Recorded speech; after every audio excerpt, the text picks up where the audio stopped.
Okay, so isang mapagpalang hapon po sa ating lahat. Ayan, so pasensya kung ganito po yung setup natin. No? Kasi due to some technicalities, we cannot do it on the Google Meet.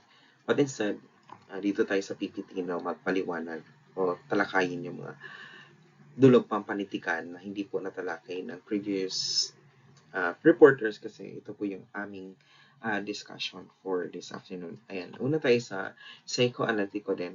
After psychoanalytico, doon tayo sa extensya mismo.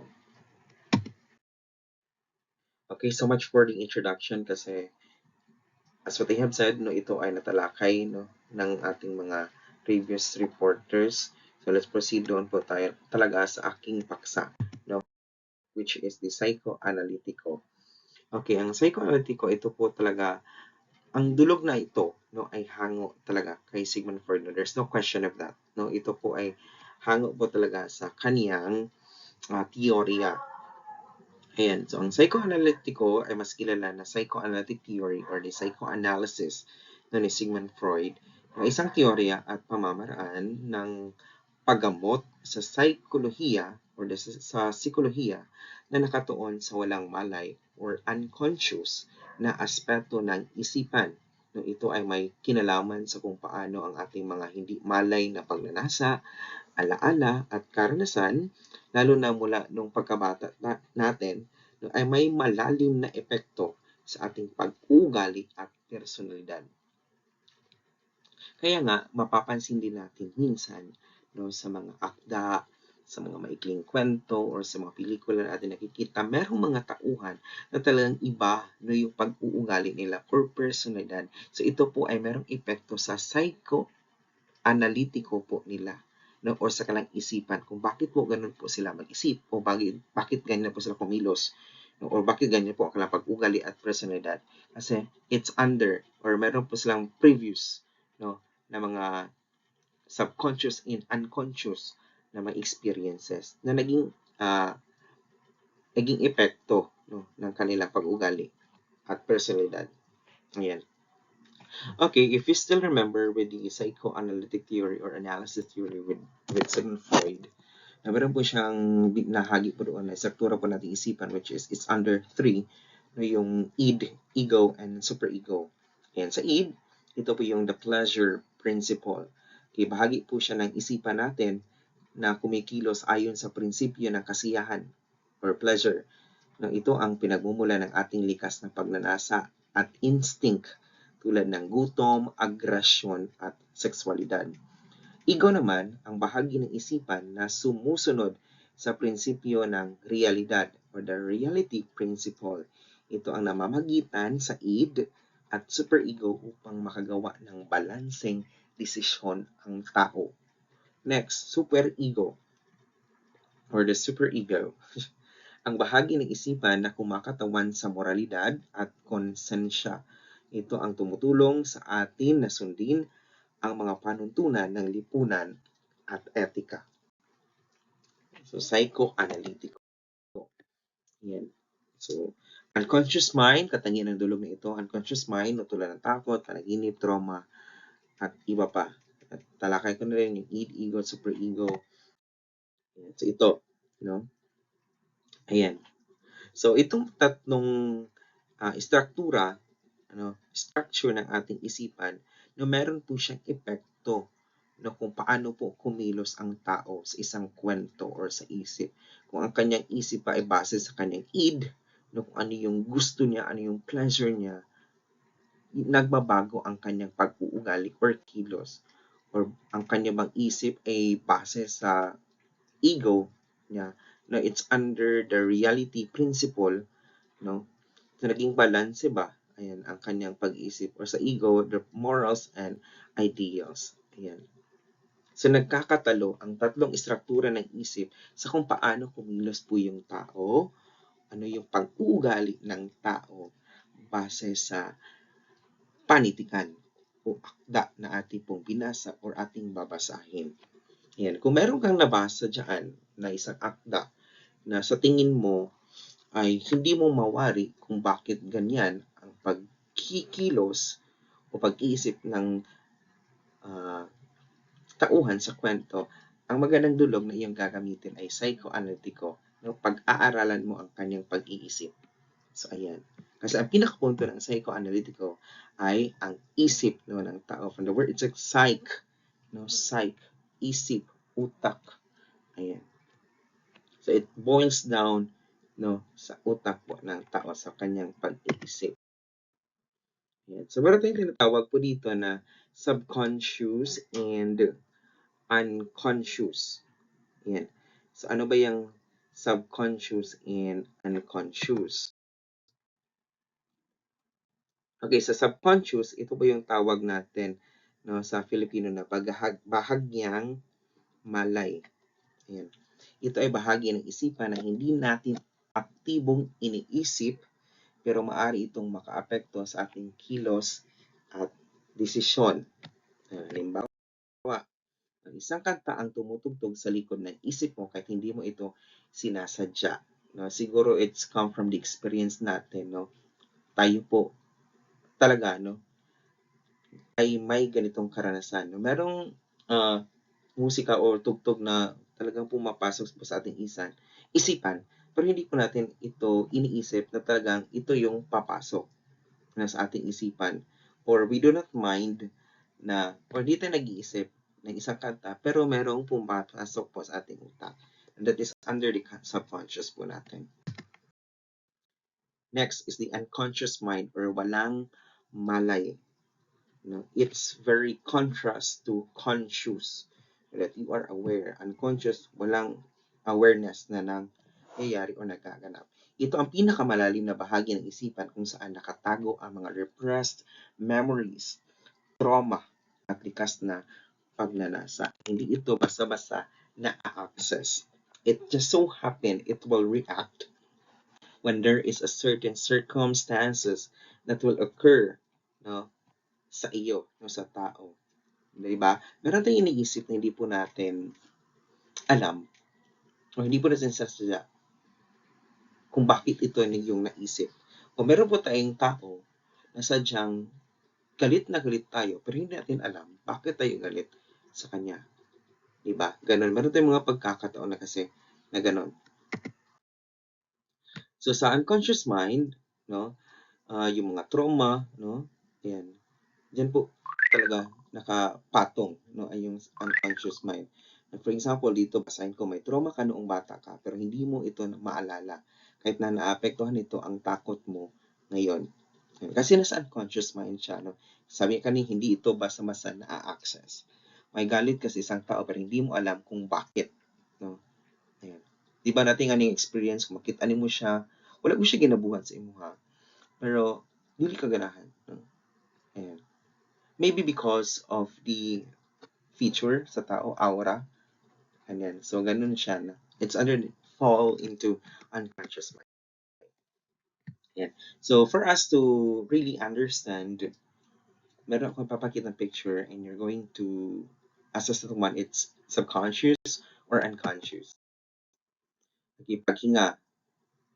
Okay, ano yan? Wala akong audience. So, paghinga, it's under the unconscious. Unconscious po yan. Next, pagpaplano, of course, is under the subconscious. Pagtibok ng puso. Pagtibok ng puso ay under sa unconscious. Ayan. Hindi na po yan siya titibok kung wala po tayong buhay. Kung patay na po tayo. Diyan po natin malalaman. Diyan po natin makokontrol. No? Kung hindi na siya titibok, patay na po tayo. Diyan natin nalalaman. It's under the conscious joke. Next, habits. Yung mga habits po natin. It's under the unconscious. No, minsan din natin nakokontrol, hindi natin alam na nail biting na pala tayo. No, it's under the unconscious. Next, pagsusulat. It's literally under the subconscious. Panaginip, unconscious. Pagsasalita, and subconscious rather. It's under subconscious. So, ano bang layunin ng dulog psychoanalytico or the psychoanalytico? Tukuyin ang psychological na aspekto ng tauhan. So, tukuyin mo yung kanyang pag-iisip. No? Ano po yung takbo ng kanyang isipan. Ayan, kung bakit niya nagawa ang isang bagay. Ano yung takbo ng kanyang isipan? Or meron bang mga unconscious, no, diyan sa kanyang utak, like trauma, etc. Unawain mga salik na naka-influensya sa kanyang damdamin at pag-iisip. Next one, suriin ang mga simbolismo na maaring nagpapakita ng panloob na tunggalian o damdamin na tauhan, or the intrinsic motivation and the external motivation. And susuriin mo yan. For example, merong sa kwento may palaging uwak, no, na iyong nababasa or sumusunod sa tao. So meron yung factor, meron yung ano dyan, meron tawag nito. Meron siyang connection. Siguro yung uwak na yun, it symbolizes the negative experiences or past, no, experiences ng pangunahing tauhan. So ganun po ang psychoanalytico. Marami tayong mga bagay na kailangan pagtuunan ng pansin. Now just always remember, psychoanalytico, it's under the mind, no, psych, it's all psych, no, sa isipan. So ito pong pag-aaral ng isip or kaisipan ng tao ay nasa dulog psychoanalytico. Okay, mga halimbawang akda. Actually, marami pong akda talaga na ma-fall, no, na pwedeng magamit ang dulog psychoanalytico.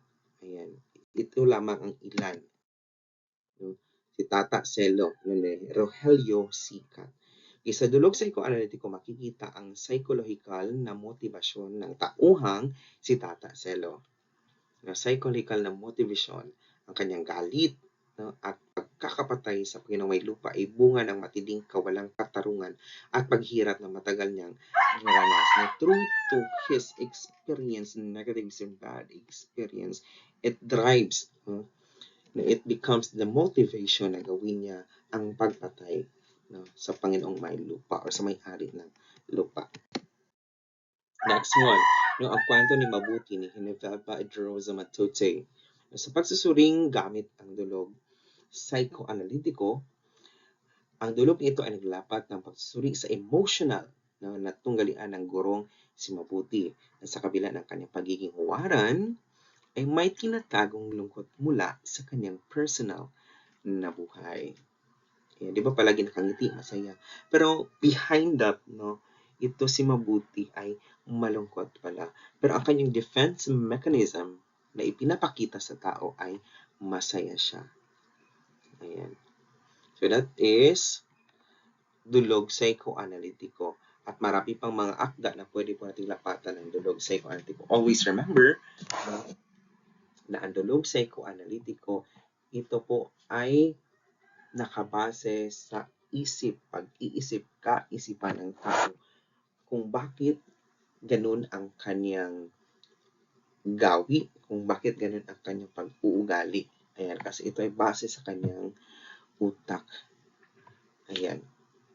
Kung bakit niya nagawa ang isang bagay, base sa naging motivation or intrinsic motivation niya, ang negative experience. Yeah, ayan. Next, existentialismo. Ayan. So, dito, nag-ugat mula sa filosofiya ni Soren Kierkegaard at Friedrich Nietzsche. Hindi ko po alam kung paano po siya basahin. Masayin, yun na yan. Noong ika-19 siglo, ngunit mas lumaganap ito ng ika-20 siglo sa pamagitan ni Nietzsche, Paul Sartre at Albert Camus. Ayan. So, dito po sa existentialismo, sa dulog na ito, nakapokus sa tauhan bilang isang malayang individual na may kakayahang pumili at magpasya sa kanyang taon, or meron siyang free will.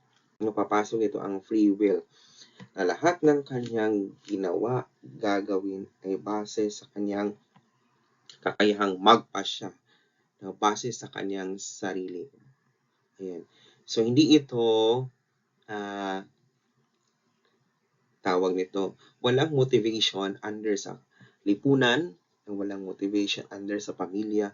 Kung ano kanyang ginawa ay base po sa kanyang sarili desisyon. Ayan. Ang tao ay may malayang pumili, may malayang desisyon sa buhay. Yan po ang existentialismo. No, from the word also itself, existence. No? Ayan. So, katangian ng dulog na ito, kalayaan ng tauhan. Una, yes, no? Paulit-ulit, no? May kalayaan po ang tauhan sa dulog existentialismo. Ipinapakita ang kalayaan ng isang tauhan sa paggawa ng desisyon kahit na may kinakaharap siyang suliranin. Pananagutan sa sariling desisyon. No? Since malaya siyang pumili, malaya siyang gumawa ng bagay na iyon, of course, ang kanyang pananagutan ay base, no, uso sa kanyang sarili. Or it will bounce back to himself rather, and sa kanyang sarili lamang. Ang tauhan hindi basta-basta na apektuhan ng lipunan o relihiyon. Yung sinabi ko kanina, there's no motivation outside sa kanyang core. Pinapanindigan niya ang kanyang mga desisyon at handang harapin ang resulta nito. Krisis sa pagkatao. Ang tauhan ay madalas nakakaranas ng pagtatanong sa sarili o krisis sa identidad, ano ang tunay na kahulugan ng kanyang buhay. Ayan. Dito, nasa sa existentialismo, also, pwede po pumasok dyan kung nakapagtanong ba ang tao, kung meron mang talagang Diyos, kung meron mang Panginoon. And kung meron tayong mga napapanood na ganyan, ano bang Diyos? Totoo ba ang himala? Yung parang ganun. Walang himala. Parang ganun. So, it's under the dulog existentialismo. Paghanap ng kahulugan ng buhay. Hindi basta-basta tinatanggap ng tauhan ang tradisyon o paniniwala. Hinahanap niya ang sariling kahulugan ng buhay ayon sa kanyang mga karanasan. As what I have said, there's no extrinsic motivation under today's dulog. Okay? So, kung ano po yung desisyon ng tao, ano po yung desisyon ng tauhan, ay free will po yan. No?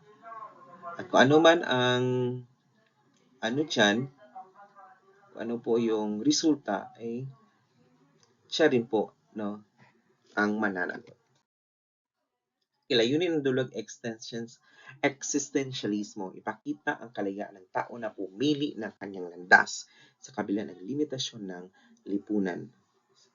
Ayan. Ilarawan ang kahulugan ng buhay batay sa pananaw ng individual. So, siya ang pusa talaga. No? Maraming mga panitikan na talagang swak dito sa teoryang existentialismo. Example, yung mga Romeo and Juliet, no? Hindi po free will po ni Romeo na taga pumunta kay Juliet. Kahit na merong mga limitation, no, sa pamilya, pero free will niya, gusto niya talaga. Ayan. Next one, i-highlight ang responsibilidad ng tao sa kanyang sariling buhay at desisyon. It falls down to himself and to himself lang dyan ang existentialismo rather. Hindi naman takalito, kanina buang naman. Yeah. So, mga halimbawang akda na dito po sa dulog na ito. Yung No Limitang Here ni Jose Rizal, iba pa ulit-ulit na ang No Limitang Here sa iba't ibang dulog kasi meron po talagang mapangyayari sa akda na pwede po natin lapatan ng ibang dulog. No? Ano po yung ganap doon sa naturang eksena. Okay? Sa dulog existentialismo, makikita ang personal na paghanap ng kahulugan sa buhay ni Crisostomo Ibarra. Pinili niyang kumilos para sa ikabubuti ng bayan sa kabila ng mga hadlang at panganib. Ayan. So, di ba, wala naman nag-utos na sa kanya. Kusa niyang ginawa. No? Decision niya. So, yan. Next. Sa Philippsterismo. Sir Rizal again. No? Ang dulog existentialismo ay makikita kay Simon na nagkaroon ng moral na tunggalian sa pagitan ng paghiganti at pagmamalasakit sa bayan. Ang kanyang mga desisyon ay nagpapakita ng personal na pananaw sa responsibilidad at kalayaan. Yes, dili niya responsibility. But then again, it's his decision to do the action, to do that certain action. Walang nagsabi, walang nag-utos. Yeah. Ipagbubuod, nasali pang formalistiko, kay Ma'am Dainangan po yan. Sidulog psychoanalytiko, tumutukoy sa psychological or the psych, isip na motivasyon ng mga tauhan or ng tauhan. Kung ano ang kanyang kilos ay may kinalaman sa kanyang pag-iisip. Dulog existentialismo ay nagpapaliwanag ng kahulugan ng buhay at kalayaan. May kalayaan ang tao na pumili at magdesisyon sa kanyang sarili. Wala nagutos, walang nagsabi. Ito ay batay talaga sa kanyang sarili lamang. Okay, so yan lang po at maraming salamat sa pakikinig. Kahit na ganito ating platform ngayon, hindi tayo